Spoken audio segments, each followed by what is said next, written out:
Quando nós falamos em física moderna, antes de iniciarmos o nosso assunto, a física moderna ela é considerada a física desenvolvida a partir do século XX.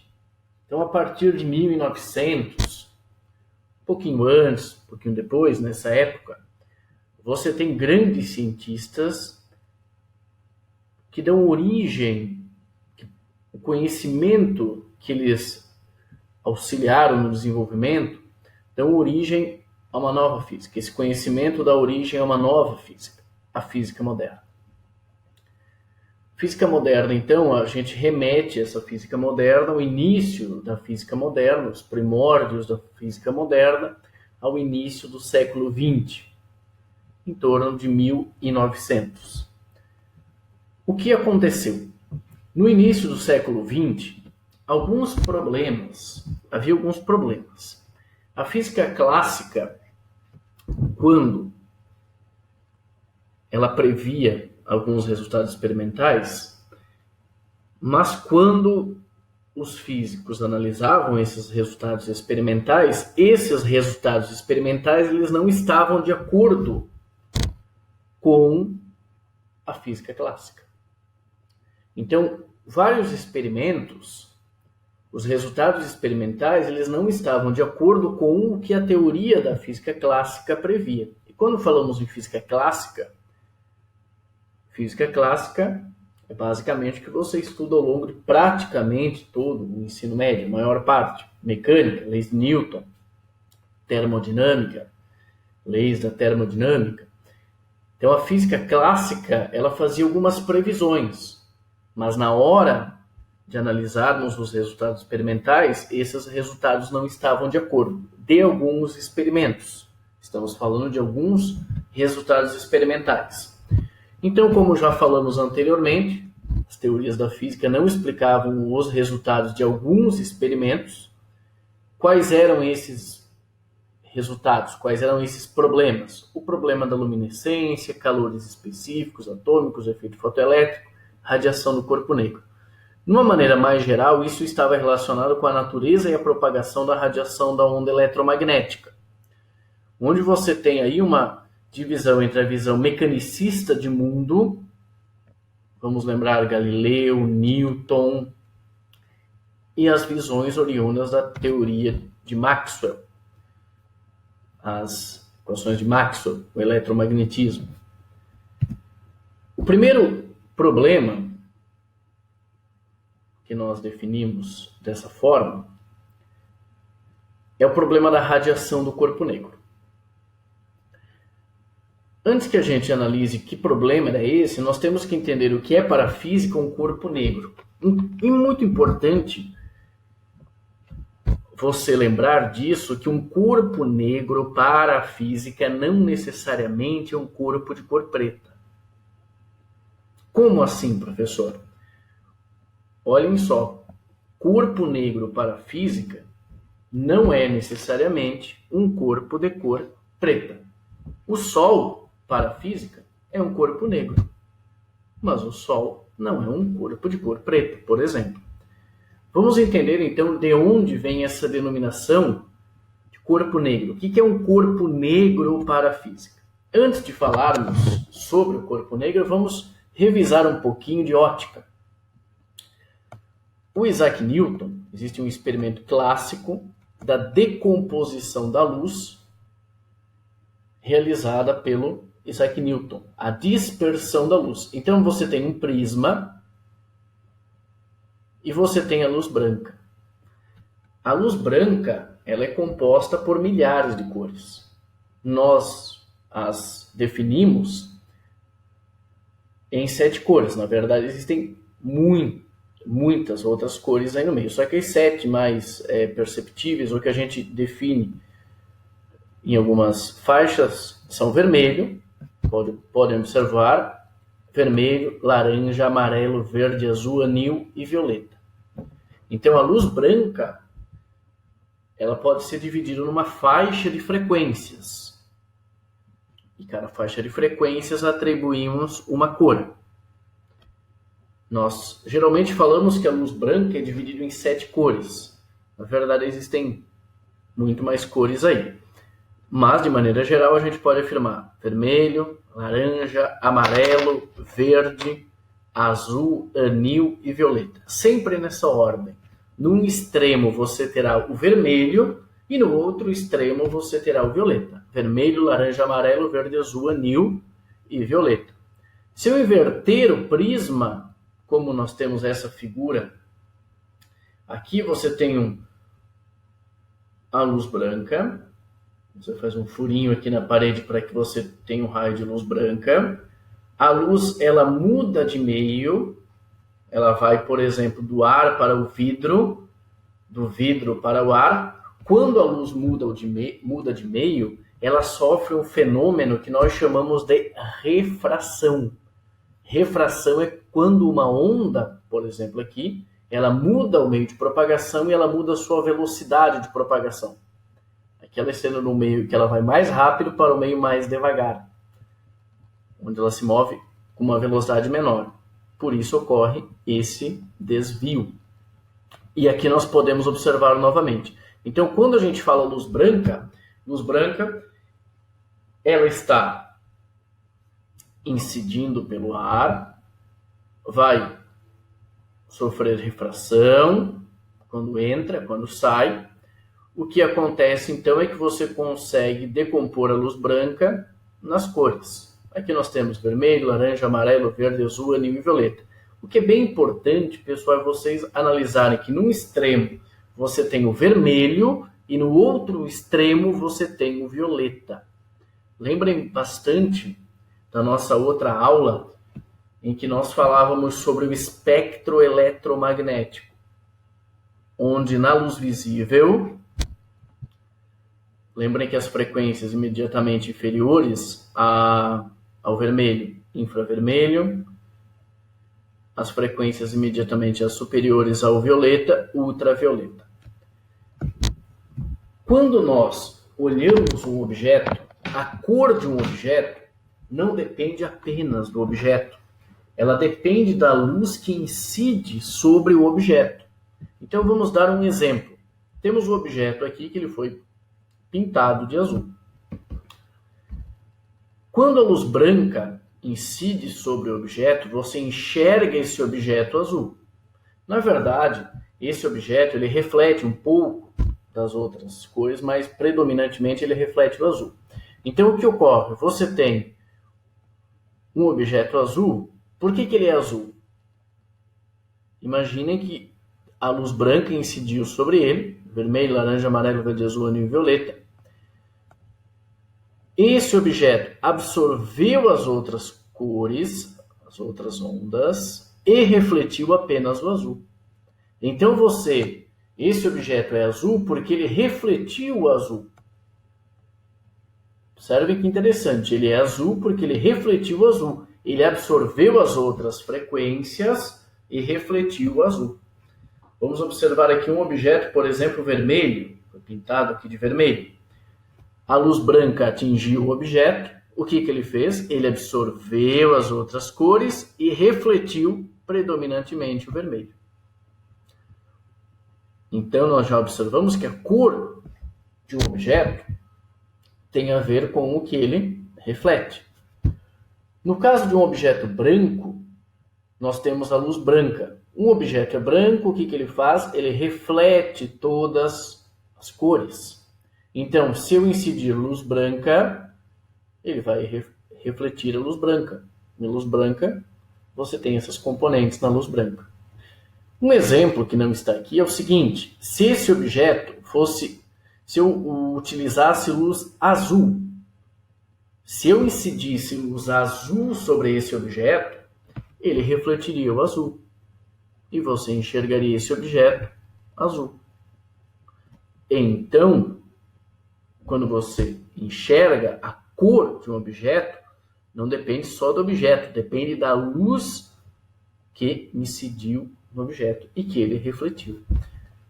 Então, no caso de um objeto branco, incidiu a luz branca, refletiu a luz branca, todas as componentes. Temos aqui um outro objeto, então um objeto de cor preto. Você pintou aqui ele de preto e você incidiu luz branca. O que o objeto preto faz? Ele absorve todas as outras cores. Então, se ele absorve todas as outras cores, ele não reflete a luz. Então, um corpo de cor preta é um corpo que absorve a radiação luminosa, a luz. Se ele absorve toda a radiação, ele não reflete. Então, um objeto de cor preta, ele absorveu a luz que incidiu sobre ele. Isso é bem interessante. Então, quando nós falamos no objeto de cor branca, no objeto de cor preto, a gente vai falar sobre a reflexão. O objeto de cor branca, aliás, vai refletir toda a luz que incide sobre ele. E o objeto de cor preta vai absorver toda a luz que incide sobre ele. Aqui eu estou falando que na prática o que acontece é que você até tem uma outra reflexão, um pouquinho aqui das outras cores, porque depende também da cor que você pinta. Estou pensando aqui no objeto, uma cor puramente preta, aqui um objeto puramente vermelho, aqui um objeto puramente azul.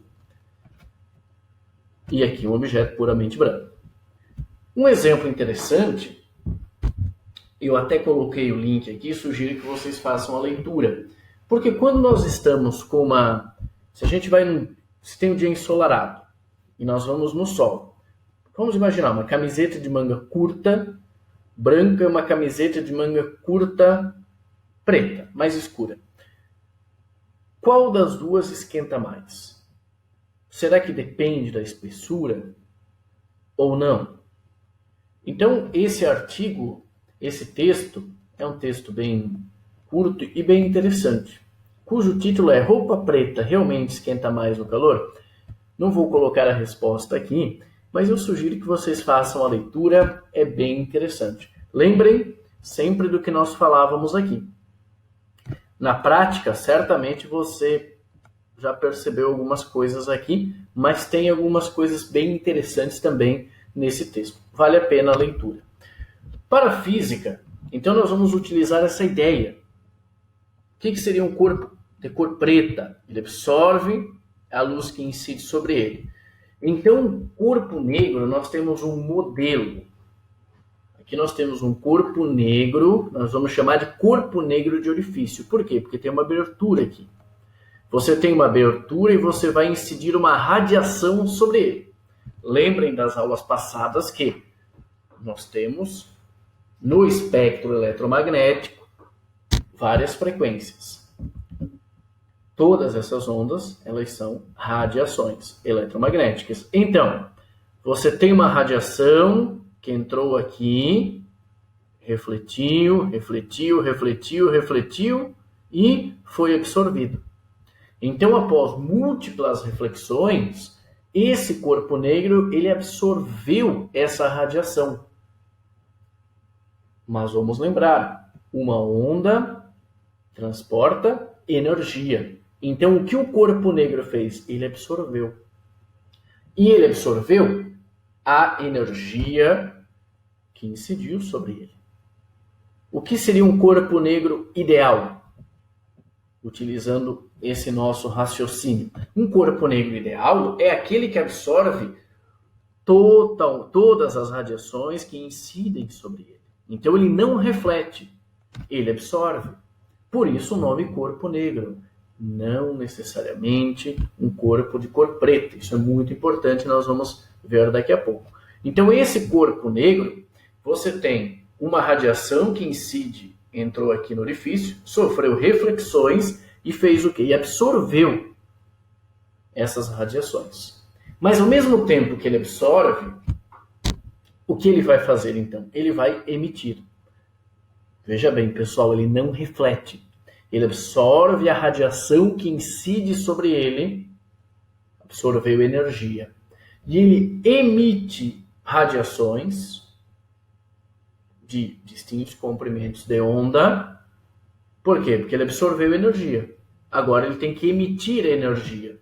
E essa energia ele emite por ondas eletromagnéticas.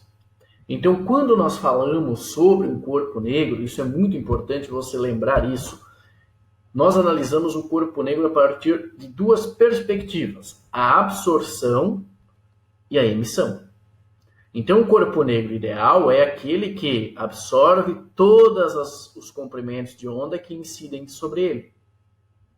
E o que ele faz? Ele absorveu energia. Agora ele vai emitir a energia. Vai haver um processo de emissão. E como é que ele emite essa energia? Ele emite utilizando ondas eletromagnéticas. Aqui nós temos um desenho, por exemplo. Aqui você tem um corpo, nós vamos chamar aqui um corpo negro. As radiações incidem sobre ele, então toda a radiação incidente é absorvida. E aí, o que ele vai fazer? Ele absorveu energia. Então agora ele vai ter um processo de emissão. Temos aqui um orifício, um espaço que é emissão emitida. E essa emissão da radiação, ela depende da temperatura do corpo negro. Então, quando nós analisamos um corpo negro, nós temos dois processos. O processo que ele absorve a radiação, o corpo negro ideal absorve toda a radiação que incide sobre ele e ele emite radiação. E essa emissão de radiação é uma função que depende apenas da temperatura do corpo negro.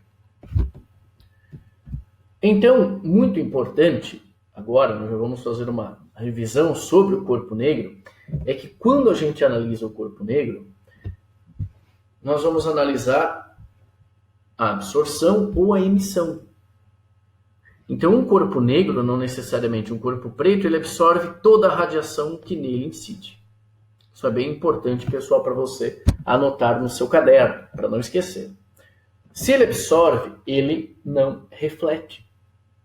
Então, a refletividade é nula, por isso o nome corpo negro. Se ele não reflete, como é que ele pode ter cor?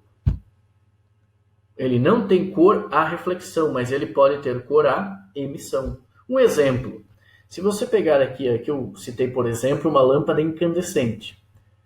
Você tem o filamento de tungstênio, o que vai ocorrer? Você vai ligar a lâmpada, ela vai ser percorrida por uma corrente elétrica, vai esquentar por efeito Joule, e à medida que ela esquenta, ela começa a emitir luz.